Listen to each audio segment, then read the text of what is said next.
नमस्कार दोस्तों, बेबाक भाषा के इलेक्शन वॉच में आपका स्वागत है। दूसरे चरण का मतदान 26 अप्रैल जो फैला है 13 राज्यों में 89 सीट्स पर। जिस तरह से किस्मत आजमा रहे हैं और जिस तरह से टसल है बहुत साफ साफ इंडिया गठबंधन और एनडीए के बीच, जो कि तकरीबन तब्दील हो गई है मोदी वर्सेस राहुल के बीच, उसमें यह बात ध्यान देने की है कि इन 89 सीट्स में पिछले लोकसभा चुनाव में 55 सीटों पर भारतीय जनता पार्टी ने विजय हासिल की थी और कांग्रेस को मिली थी सिर्फ 18। अब सवाल यह है कि यह जो चुनाव है इसमें कितने बड़े पैमाने पर इंडिया गठबंधन कांग्रेस अपनी दावेदारी कर पाएगा। लेकिन उस पे जाने से पहले बहुत जरूरी है पहले चरण का जो चुनाव हुआ और उसके बाद से जो तब्दीलियां आई हैं, जो सबक हैं, बेसिकली लेसन्स ऑफ डेमोक्रेसी, वे क्या हैं। सबसे पहला सबक है सूरत से जो आया है और सूरत ने दिखाया है कि गुजरात मॉडल ऑफ डेमोक्रेसी, लोकतंत्र का गुजरात मॉडल क्या है कि मतदाता को वोट करने की जरूरत ही नहीं साहब, हम ऊपर ही ऊपर सब मैनेज कर लेंगे। और इस तरह से देश के इतिहास में संभवतः पहली बार एक सांसद कमल का फूल लेकर पहले ही पहुंच गए संसद में। और देखिए इसके प्रति जिस तरह से ऑपरेशन लोटस चला, जिसे संजय सिंह जो आम आदमी पार्टी के नेता हैं, राज्यसभा सांसद हैं, उन्होंने जो कहा उसे कुछ क्षणों के लिए सुनिए। 2024 के बाद इस देश में चुनाव नहीं होगा, सूरत इसकी शुरुआत है। सूरत तो झांकी है, पूरा देश बाकी है। पहले चरण का सबक नंबर 2, जिस तरह से नागालैंड में 5 जिलों में शून्य वोटिंग हुई और इस तरह से वहां के मतदाताओं ने भारतीय जनता पार्टी सहित तमाम राजनीतिक प्रक्रिया से अपनी नाराजगी जताई, वह एक बहुत अहम लेसन है। क्योंकि इस पे चर्चा बहुत कम हुई, लेकिन हम सब जानते हैं कि 4 लाख लोगों का ना पहुंचना और मतदाता केंद्र में ताला लगा रहना, यह तस्वीर दिखा रही है कि अगर यही आलम रहा तानाशाही का, तो शायद मतदाता सोचेगा वोट देने से फायदा क्या। मध्य प्रदेश, उड़ीसा की राजधानी मिजोरम की धरती से, कश्मीर से, हरियाणा की जमीन में, जुहू बीच, मुंबई, हैदराबाद से,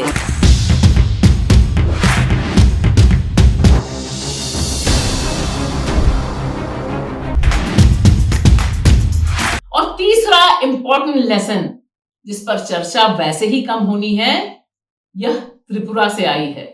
अब आप सोचिए 100 वोटर, लेकिन वोटों की गिनती जब होती है तो 110 वोटर निकलते हैं।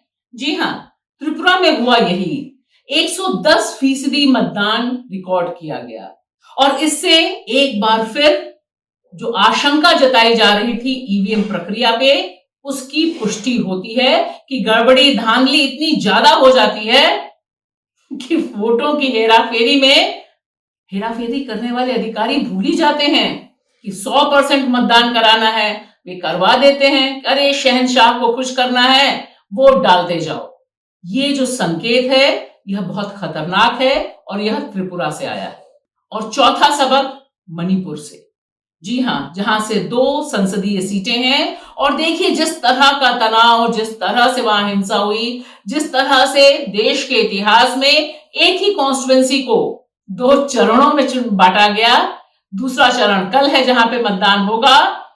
वह बता रहा है all is not well Modi ji आपके शासनकाल में, क्योंकि मणिपुर में भी डबल इंजन की सरकार है और आपके प्रिय बीरेन सिंह जिस तरह से वहां पर शासन कर रहे हैं, उसने बुनियादी लोकतांत्रिक अधिकारों से मतदाताओं को वंचित किया है। और 5वां सबक बहुत खास है, वह यह कि अगर कोई मिसिंग है चुनाव की पूरी प्रक्रिया से, तो वह है इलेक्शन कमीशन। जी हां, चुनाव आयोग। चुनाव आयोग कहीं भी बेचारा कुछ देख नहीं पा रहा। और अगर सत्ताधारी हेट स्पीच करते हैं, प्रधानमंत्री लगातार मुसलमानों को निशाने पे लेते हैं, तो इलेक्शन कमीशन सनाका खा जाता है।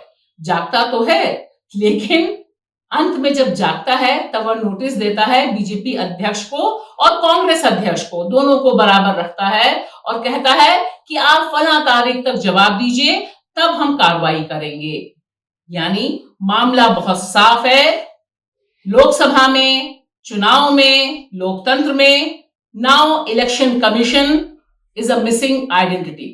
और सबसे बड़ा ट्रम्प कार्ड वाला सबक कि मोदी जी पहले चरण के चुनाव से इस तरह से बौखलाए, जैसा कि जानकार लगातार चर्चा में कह रहे हैं, बोल रहे हैं कि मतदान कम हुआ और जैसी कि उम्मीद थी कि पहले चरण में भारतीय जनता पार्टी बढ़त हासिल करेगी, वह नहीं हुआ। तो मोदी जी ने राम राम, मुसलमान मुसलमान, नफरत नफरत और बस नफरत के साथ झूठ को मिक्स करके जो समा बांधा है, वह बता रहा है कि आने वाले चुनाव में अगर दूसरे चरण में भी यह कारगर नहीं हुआ औजार, तब मोदी जी कौन सा गोला बारूद लेकर आएंगे, यह सबसे बड़ी चिंता का विषय है। और सिर्फ हमारी आपकी नहीं, बीजेपी आईटी सेल भी परेशान है। देखिए, यह कार्टून बता रहा है कि किस तरह से मंथन चल रहा होगा, किस तरह से सोच रहे होंगे कि अब तो मंगलसूत्र पर भी दांव लगा दिया, अब तो घुसपैठिए पे भी दांव लगा दिया, अब तो इनहेरिटेंस लॉ पर भी दांव लगा दिया। अब मोदी जी क्या करेंगे तो क्या करेंगे, है इस समय का सबसे बड़ा सबक। आइए अब मेरे साथ नजर दौड़ाइए इन राज्यों में जहां पर मतदान कितना इंपॉर्टेंट है। इसमें अगर स्टेट के हिसाब से आप सोचिए तो पूरा राज्य जो एक साथ मतदान करने लायक चुनाव आयोग और मोदी सरकार ने समझा, वह है केरल। केरल से आती हैं 20 लोकसभा सीटें, जिसमें पिछली बार कांग्रेस का दबदबा रहा और हम सब जानते हैं भारतीय जनता पार्टी वहां से खाता नहीं खोल पाई। इस बार भी जो चुनाव प्रचार है उसमें तमाम विश्लेषण जो आ रहे हैं वह यही बता रहे हैं कि भारतीय जनता पार्टी का वोट परसेंटेज बढ़ सकता है, लेकिन खाता नहीं खुलेगा। और केरल इसलिए भी खास है और मोदी जी का भी बहुत खास है, स्मृति ईरानी भी पहुंच गई वहां पर। वजह राहुल गांधी वायनाड से सांसद हैं और देखिए जिस तरह से उनको घेरने की कोशिश है, जिस तरह से उनके ऊपर एक के बाद एक आरोप लग रहे हैं। वायनाड एक हाई सेंसिटिव जोन है, लेकिन यहां पर राहुल गांधी के पास जो एज है वो बरकरार रहेगी। सीपीआई की उम्मीदवार, यहां से जो वाम खेमे की उम्मीदवार हैं एनी राजा, वह भी टक्कर दे रही हैं। केरल के बाद आता है कर्नाटक में भी एक चरण में चुनाव नहीं, इस बार टोटल जो वहां की सीटें हैं 28, उनमें से 24 पर मतदान हो रहा है, बाकी पर मतदान हो चुका है। अब देखिए जिस तरह से खास है कर्नाटक, क्योंकि दरअसल कर्नाटक ही दक्षिण भारत का इकलौता राज्य है जहां भारतीय जनता पार्टी अपना दबदबा बना पाई है। इन 28 सीटों में टेक्निकली देखिए तो 27 सीटें उसके पास, एक निर्दलीय थे वो भी चले गए, जेडीएस के पास था वो भी इस समय एनडीए का पार्टनर है, विलय करने को तैयार बैठे हुए हैं कुमारस्वामी। आज की तारीख में जब वहां चुनाव हो रहा है तब वहां कांग्रेस की सरकार है, लिहाजा यह बताया जा रहा है कि कांग्रेस ने जो अपनी गारंटीज, जो अपने न्याय वहां पे लागू किए हैं, उससे कांग्रेस को फायदा होगा। वैसे भी एक सीट है, उससे ज्यादा गिर कर क्या होगा, शून्य होगा। लिहाजा कांग्रेस के लिए विन विन वाला गेम बता रहे हैं। हालांकि ग्राउंड बीजेपी का भी बहुत तगड़ा है और कम से कम जो इलाका कर्नाटक का महाराष्ट्र से जुड़ा हुआ कर्नाटक है, वह एक बड़े पैमाने पर भारतीय जनता पार्टी का पुराना बेस रहा है, जहां से उसने पूरा हिंदुत्व का कार्ड खेला है।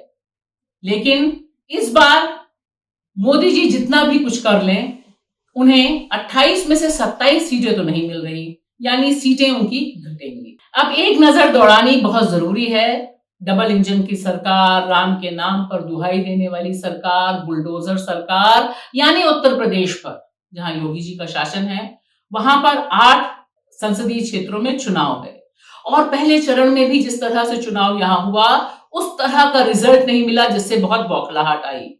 और इस बार तो मेरठ है, देखिए मेरठ, यह जो चुनाव प्रचार है मेरठ में, यह सिर्फ और सिर्फ उन्होंने टीवी सीरियल रामायण में जो अरुण गोविल राम बने थे उन्हें उतारा। वे हर जगह जा जाके कहते हैं मैं ही आपका राम हूं, राम मंदिर बन गया है, राम के नाम पे आपने वोट नहीं दिया तो राम का अपमान होगा। यह पूरा चुनाव प्रचार बिल्कुल दिल्ली से सटा हुआ है और इलेक्शन कमीशन बहुत तसल्ली से राम के नाम पर वोट मांगने को टिक करते हुए चलने दे रहा है। लिहाजा ये जो सारे की सारी 8 सीटें हैं, यहां पर क्या वॉकओवर होगा बीजेपी के लिए? कम से कम बीजेपी के जो इंटरनल असेसमेंट है वह बता रही है कि things are not so well with BJP. टकराहट बहुत तगड़ी और तीखी है। अब तो जनता जनार्दन ही बताएगी कि अंततः उसका मूड किधर को बनता है। और हम राजस्थान की बात ना करें ऐसा कैसे हो सकता है, क्योंकि 2019 में 25 की 25 सीटों पर कमल खिला था। और आप देखिए मोदी जी ने सबसे ज्यादा आक्रामक, सबसे ज्यादा निचले स्तर का भाषण कहीं दिया तो उसकी शुरुआत उन्होंने राजस्थान से की। महिलाओं का मंगलसूत्र छीन के ले जाएंगे, घर छीन के ले जाएंगे, मुसलमानों को बांट देंगे, घुसपैठियों को बांट देंगे, जिनके बच्चे ज्यादा जो पैदा करते हैं उनको बांट देंगे। ये सारे महान महान विचार मोदी जी ने, ये सारी हेट स्पीचेस राजस्थान की धरती पे दी। यानी उन्हें कॉन्फिडेंट नहीं था कि 10 सालों में जो उन्होंने ग्रेट विकास किया है उसके आधार पे राजस्थान की ये 13 सीटें उनको वोट देंगी। अब जिस तरह से पोलराइज किया गया है राजस्थान को, उसमें क्या गुल खिलेगा? क्योंकि पहले चरण में जब चुनाव हुआ, खासतौर से गंगानगर और पूरा जो किसान बेल्ट है, वहां पर anti BJP, anti Modi wave थी, अंडर करंट था। लिहाजा ये जो 13 सीटें हैं, इनमें कितना कमल खिलेगा और क्या सब मोदी जी की बात मान लेंगे कि यहां से पंजा नहीं खिलना चाहिए? देखना बहुत दिलचस्प रहेगा। चलते चलते यह बताना बहुत जरूरी है कि दूसरे चरण में जम्मू में भी मतदान है। और यह ध्यान से देखिए नक्शा, जम्मू कश्मीर का ग्रेट नक्शा, जहां पर ऑल इज वेल है। और मोदी जी के साथ साथ अमित शाह लगातार दावा कर रहे हैं कि जब से 370 हटा तब से पूर्ण रूप से शांति आ गई है। इस पूर्ण रूप से शांति वाले प्रदेश में कितने चरणों में चुनाव है, यह इसका रंग बता रहा है।